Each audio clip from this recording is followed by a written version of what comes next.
إذا ألقوا فيها سمعوا لها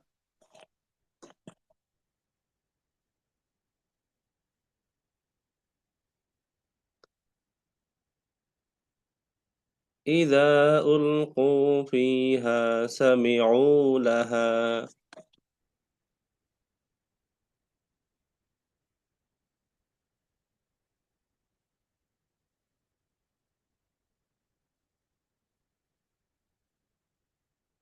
إذا ألقوا فيها سمعوا لها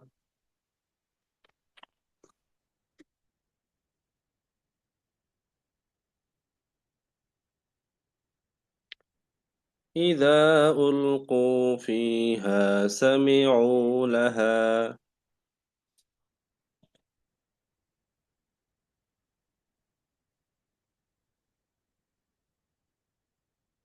شهيقا وهي تفور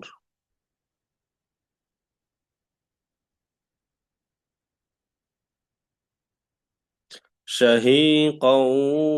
وهي تفور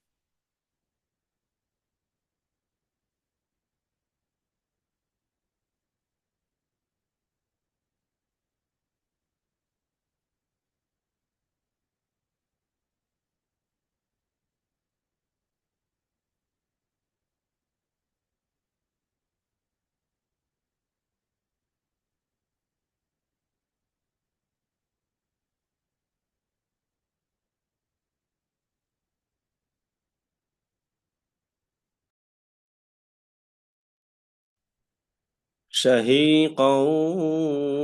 وهي تفور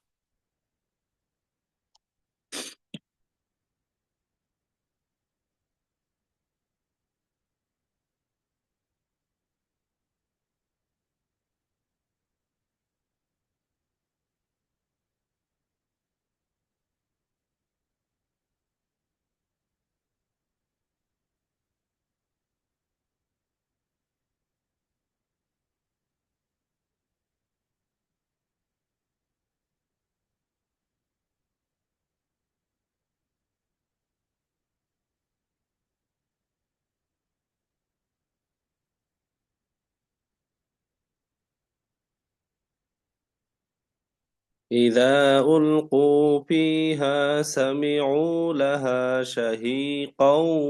وهي تفور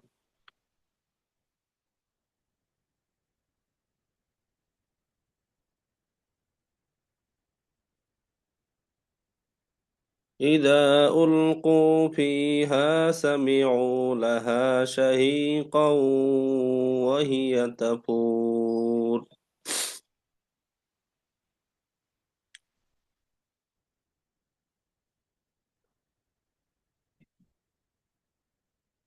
تكاد تميز من الغيظ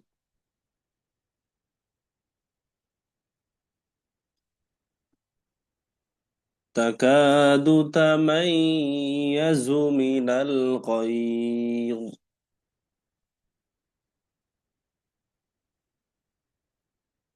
تكاد تميز من الغيظ تكاد تميز من الغيظ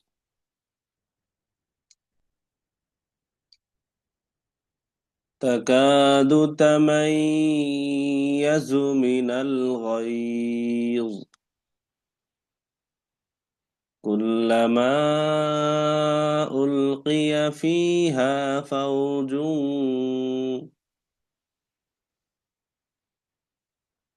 كلما ألقي فيها فوج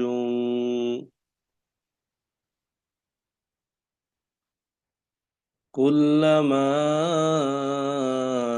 ألقي فيها فوج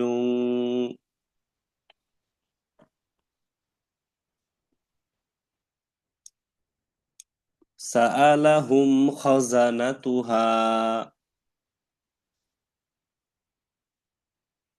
سألهم خزنتها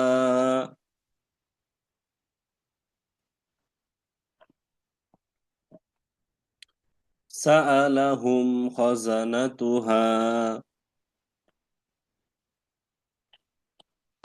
ألم يأتكم نذير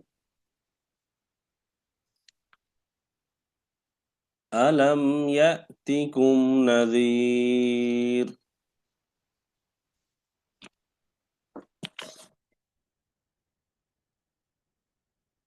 تكاد تميز من الغيظ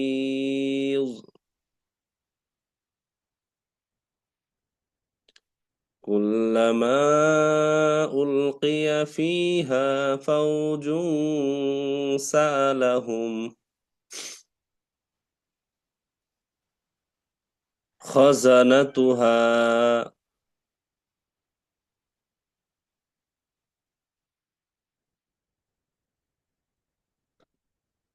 ألم يأتكم نذير.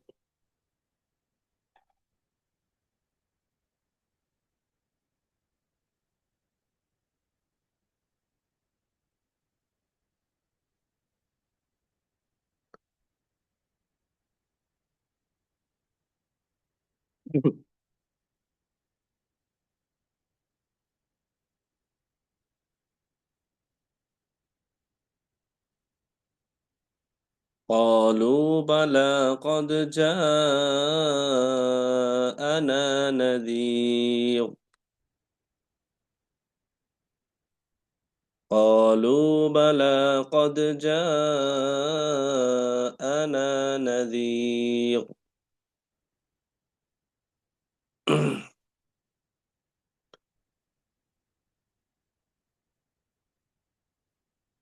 قالوا بلى قد جاءنا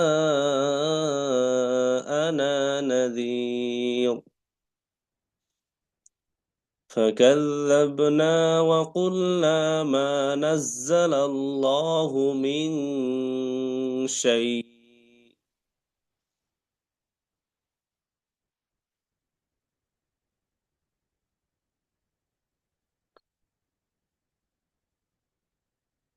قالوا بلى قد جاءنا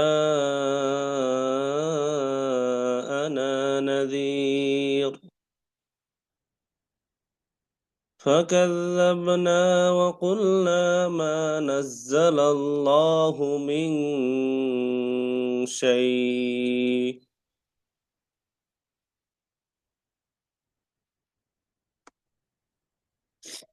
إن أنتم إلا في ضلال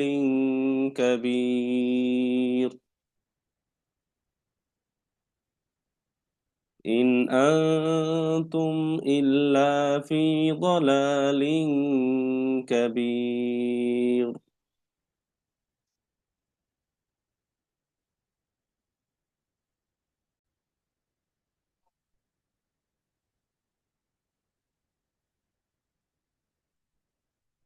জি, তাহলে আমাদের আয়াতগুলোর অর্থ দেখেন। আমরা গত 6 আয়াত পড়ছি এবং আমরা অর্থ বোঝার চেষ্টা করছি। গত 6 আয়াতের 6 নম্বর আয়াত, 5 নম্বর, 6 নম্বর আয়াতে জাহান্নামের কথা বলা হয়েছে এবং জাহান্নামে কারা যাবে সে তাদের কথা বলা হয়েছে এবং জাহান্নাম জিনিসটা কেমন সেটা নিয়েও কথা বলছে। এখন জাহান্নামে যারা যাবে তাদের অবস্থাটা কি হবে, কেমন হবে, সেইটা নিয়ে আলোচনা শুরু হয়েছে। যে ইদা যখন উল্কু নিক্ষিপ্ত হবে, তাদের মুখে জাহান্নামের মধ্যে ফেলে দেয়া হবে, ফিহা তার মধ্যে অর্থাৎ জাহান্নামের মধ্যে, সামিউ তারা শুনবে, তারা শুনতে পাবে, লাহা তার জন্য, অর্থাৎ সেইখান থেকে তারা শুনতে পাবে শাহিকন বিকট শব্দ। এই শাহিকন শব্দের আরেকটা অর্থ হচ্ছে গাধার ডাক। গাধার কিছু বিকৃত ডাক আছে যেটা শুনলে মানুষ বিরক্ত হয়, অনেকটা সেই রকম। আমরা এটা বিকট ডাক বা বজ্র ডাক বলে জেনে থাকি। ওয়াহিয়া এবং তা হবে তাফুর উদ্বেলিত। এই উদ্বেলিত শব্দের অর্থ হচ্ছে আমরা যখন ভাত রান্না করি, ভাতের যেই পানিটা ফুটা শুরু করলে উপর দিয়ে হাঁড়ি থেকে পড়ে যায় না, ঠিক অনুরূপ এটাকে বলছে উদ্বেলিত। তাহলে আমরা এখন অর্থে আসি, যে ইদা উলকু, যখন জাহান্নামীদেরকে জাহান্নামের মধ্যে নিক্ষেপ করা হবে, তখন সামিউ, তারা শুনতে পাবে, লাহা, সেখান থেকে, শাহিকন, বিকট আওয়াজ, যে আওয়াজ মানুষের শ্রবণ শক্তিকে চিরতরে কেড়ে নিতে পারে, এইরকম আওয়াজ। ওয়াহিয়া তাফুর, এবং আর তা উথলিয়ে পড়বে, অর্থাৎ ওই যে বললাম যে ভাত যেমন রান্নার সময় পানি টকবক করে ফুটতে ফুটতে উপর দিয়ে উথলিয়ে পড়ে, জাহান্নামীদের অবস্থা জাহান্নামের আগুনের তাপে এবং চিৎকারে, শব্দে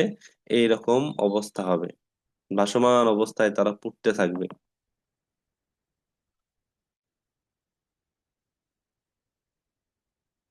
তাহলে এখানে জাহান্নামের ভয়াবহতা এবং অবাধ্যতা, এবং যারা অবাধ্য, আল্লাহর অবাধ্য, তাদের অবস্থা সম্পর্কে বিস্তারিত বর্ণনা হয়েছে। পাশাপাশি মৃত্যুর পরে যে মানুষকে জবাবদিহি করা লাগবে এই বিষয়টা সুস্পষ্ট এবং সুনিশ্চিত। এরপরে চলে আসেন, তাকাদু তামাইয়াজু মিনাল গায়জ, তাকাদু উপক্রম হবে, তারা ফেস করবে, তামাইয়াজু ফেটে পড়ার, মিন সেখান থেকে গয়দ রোষে, অর্থাৎ তারা রাগে ক্রোধে জাহান্নাম ফেটে পড়বে, এটা জাহান্নামের অবস্থা বুঝিয়েছে।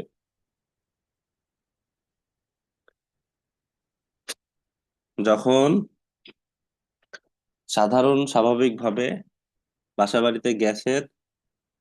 পাওয়ার বেশি থাকে, গ্যাস বেশি থাকে, তখন একটুতেই একদম দাউ দাউ করে জ্বলে ওঠে, যেমন কেমন যেন একটা ক্রোধ কাজ করে, তাপ,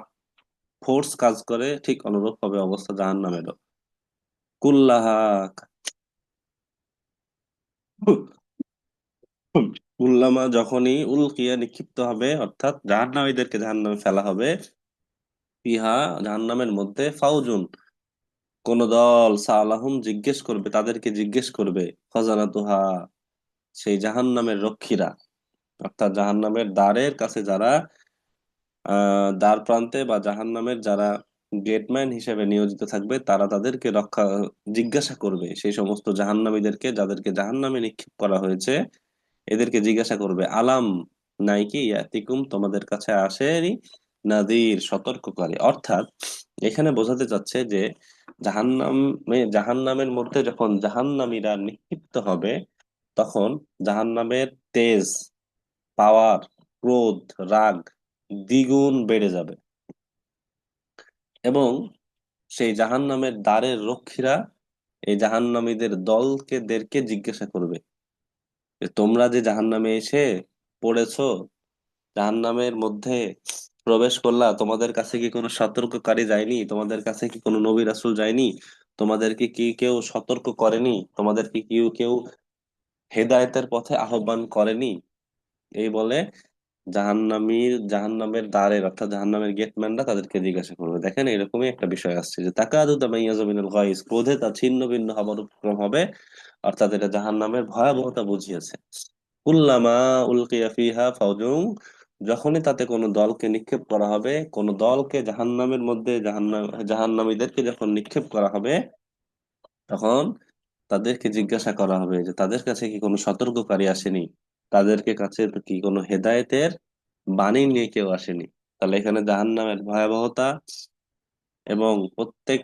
যুগে যুগে কালে কালে জাতির জন্য নবী রাসূল এসেছে তার প্রমাণ, সাথে সাথে মানুষকে প্রত্যেকটা কাজের জন্য জবাবদিহিতা করা লাগবে, এই মর্মে সুস্পষ্ট বর্ণনা করা হয়েছে। কলু বালা, দেখেন, কলু, তারা বলবে, বালা, হ্যাঁ, এই জাহান্নামীরা তখন সেই জাহান্নামের গেটম্যানদের প্রশ্নের উত্তরে বলবে, যে কলু, তারা বলবে, জাহান্নামীরা বলবে, বালা, হ্যাঁ, কদ, অবশ্যই, যা আনা, এসেছিল আমাদের কাছে, নাদির, সতর্ককারী, অর্থাৎ আমাদের কাছেও সতর্ককারী হেদায়েতের বাণী নিয়ে এসেছিল। ফাকাদ্দাবনা, কিন্তু আমরা কি করলাম, তাদেরকে মিথ্যারোপ করলাম, তাদেরকে মিথ্যা প্রতিপন্ন করলাম, অকুলনা, এবং আমরা তাদেরকে বলেছিলাম, মা, নাই, নাজ্জাল আল্লাহ, আল্লাহর পক্ষ থেকে, মিন শাইইন, কোনো কিছু, ইন আনতুম, নও, আনতুম, তোমরা, ইল্লা ফি দলালিন কাবীর, অর্থাৎ এই এই অংশটুকুতে বলতেছে যে জাহান্নামীদেরকে যখন জাহান্নামের গেটম্যানরা জিজ্ঞাসা করতেছে যে তোমাদের কাছে, তোমরা যে জাহান্নামে এসে পড়েছো, জাহান্নামে এই ভয়াবহতার মধ্যে এসে পড়লা, তোমাদের কাছে কি কোনো সতর্ককারী যায়নি? তখন এবার সেই জাহান্নামবাসীর দল প্রশ্নের উত্তরে বলতেছে যে হ্যাঁ, কলু, তারা বলতেছে কি যে হ্যাঁ অবশ্যই আমাদের কাছে এসেছিল, অর্থাৎ আমাদের কাছেও হেদায়েতের বাণী নিয়ে এসেছিল, আমাদেরকেও সৎ পথের জন্য আহ্বান করেছিল, কিন্তু আমরা তাদেরকে মিথ্যারোপ করলাম, আমরা তাদেরকে ভুল প্রমাণিত করার চেষ্টা করেছি, আমরা তাদের বিরুদ্ধাচারণ করার চেষ্টা করেছি, আমরা তাদের পথ অনুসরণ করিনি, এবং বলেছি কি যে আল্লাহর পক্ষ থেকে কোনো বিষয় আসেই নাই, আল্লাহর পক্ষ থেকে এই সমস্ত কোনো বিষয় আসেই নাই, বরং তোমরা যারা আমাদেরকে হেদায়েতের কথা বলছো, তোমরা যারা আমাদেরকে বোঝানোর চেষ্টা করছো, তোমরা যারা আমাদেরকে হেদায়েতের বাণী দিচ্ছ, তোমরাই স্পষ্ট ভুল ভ্রান্তির মধ্যে আছো, বড় ভুলের মধ্যে আছো, তোমরাই খারাপ পথে আছো, তোমরাই বড় ধরনের বিপদে আছো। তাহলে দেখেন ধর্মের বিষয়টা খুব সেনসিটিভ। আপনি একটা বিষয় ইসলামের পছন্দ করছেন না, অথচ ইসলাম আপনাকে সেই বিষয়টা বলেছেন, এইটাকে আপনি যদি না মানেন, তাহলে জিনিসটা এক, যে হ্যাঁ আমি এই জিনিসটা মানছি না, আপনি গুনাহগার। আর আপনি একটা জিনিস মানছেন না এবং সেইটার বিরুদ্ধাচারণ করছেন, কেন মানবো, এটা কেন করা লাগবে, আল্লাহ বললেই হয়েছে, ইসলাম বললেই হবে। এই যে আপনি একটা হচ্ছে মানছেন না, দ্বিতীয় কাজ হচ্ছে আপনি এটার বিরুদ্ধে কথা বলার চেষ্টা করছেন, সাহস করছেন, এটা কিন্তু নিফাক। এবং আগেরটার থেকে এইটা আরো ভয়াবহ, যে এক তো অস্বীকার করতেছি, পালন করতেছি না, দ্বিতীয়ত বলতেছি কি যে তোমরাই ভুল ভ্রান্তির মধ্যে আছো, তোমাদের পথ ভুল, তোমাদের কাজ ভুল, এই জন্য সতর্ক কথা হওয়া লাগবে। এখান থেকে আমাদের একটা বড় শিক্ষা আছে যে আমরা কথাবার্তার ক্ষেত্রে, রিলিজিয়নের ক্ষেত্রে সতর্কতার সাথে কথা বলবো। কোনো বিষয় এমন হোক, হয় যে আমরা মানতে পারছি না বা মানিনি, অথচ আমাদের মানাটা জরুরি ছিল, শয়তানের ধোকায় পড়ে হোক বা যে অবস্থাতে হোক, সেটা আমাদের দ্বারা হয়ে গেছে, কিন্তু আমাদের দ্বারা যেন কখনো বিরুদ্ধাচারণ না হয়ে যায়, তার বিপক্ষে কোনো মত যেন না চলে যায়, এই বিষয়টাতে আপনি আমি খুব বেশি সতর্ক থাকবো ইনশাল্লাহ। আর